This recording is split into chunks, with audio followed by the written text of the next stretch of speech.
We're back on Let's Have It Out. Time for another call. We have Wanga from East London on the line. Hi, Wanga. What's your question or comment? I have a comment. I will be agreeing with the gentleman with the fact that our borders are very poorly secured. We've seen with the rhino poaching. Wanga, do you mind speaking up there? We're struggling to hear you. Oh, okay, sorry. Our borders are very poorly protected. We've seen it with the rhino poaching. Firearms coming into the country very easily and people coming in and out very easily. Also with our very high unemployment rate, it's very easy for these international gangsters to hire any Tom, Dick and Harry off the street to continue these assassinations.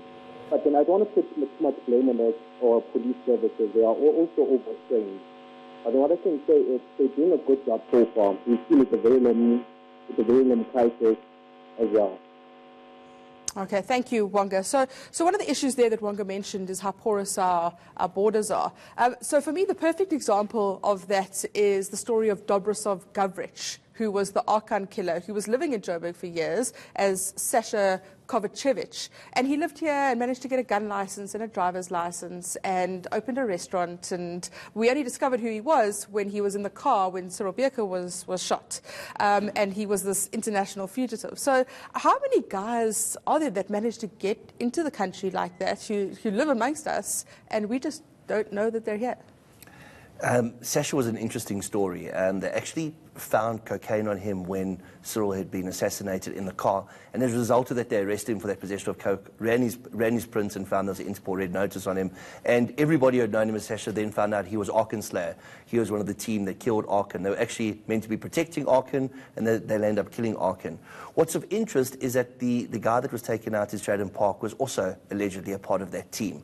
So it all links back to the politics of the Balkans from the early 90s when we had the Bosnian-Herzegovina war, etc.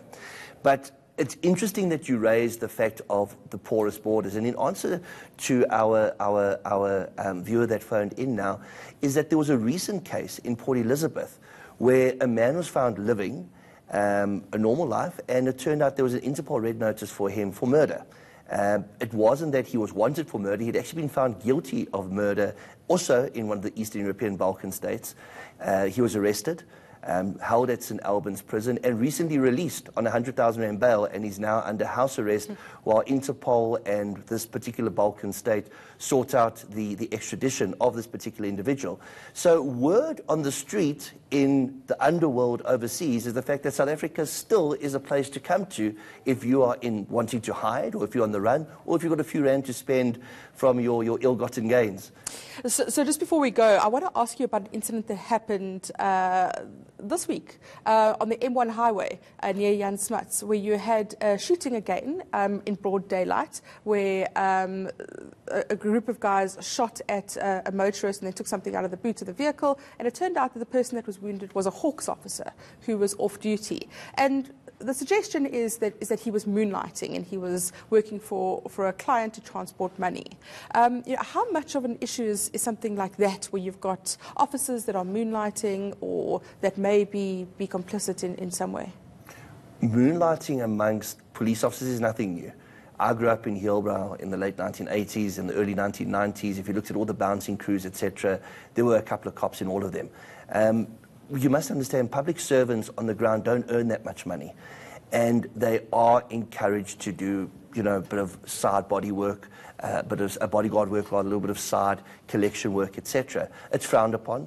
It's something they shouldn't be doing. CIRA, which regulates the security industry in South Africa, doesn't allow police officers or reservists to own security companies or to act in a security capacity. So they are trying to come down on it, but it's very hard to stop. And that particular shooting that happened on the M1 North, at first everybody thought it could be a Hawks officer that was involved in a high-profile shooting, but then they found out that he could be moonlighting for a Chinese group of businessmen, and that a bag of money was stolen out the boot. That is still under investigation. It would be difficult to comment on it at this stage, but moonlighting worldwide amongst police officers is something that you're not going to stop. Chad, how worried should South Africans be about organised crime going on in the country? How confident should we be in the police? And should people be worried about being collateral damage if they're driving in traffic in broad daylight and somebody pops up with a gun? I don't think we should go into panic mode, but we should be worried. And we should be holding our leadership accountable, not just the leadership of law enforcement, but the leadership of our country as a whole. It's our hope that crime is going to start coming down now that we have the right people in leadership amongst law enforcement. However, one cannot escape the fact that South Africa has a culture of violence. And it's not just imported criminals, and it's not just organized crime.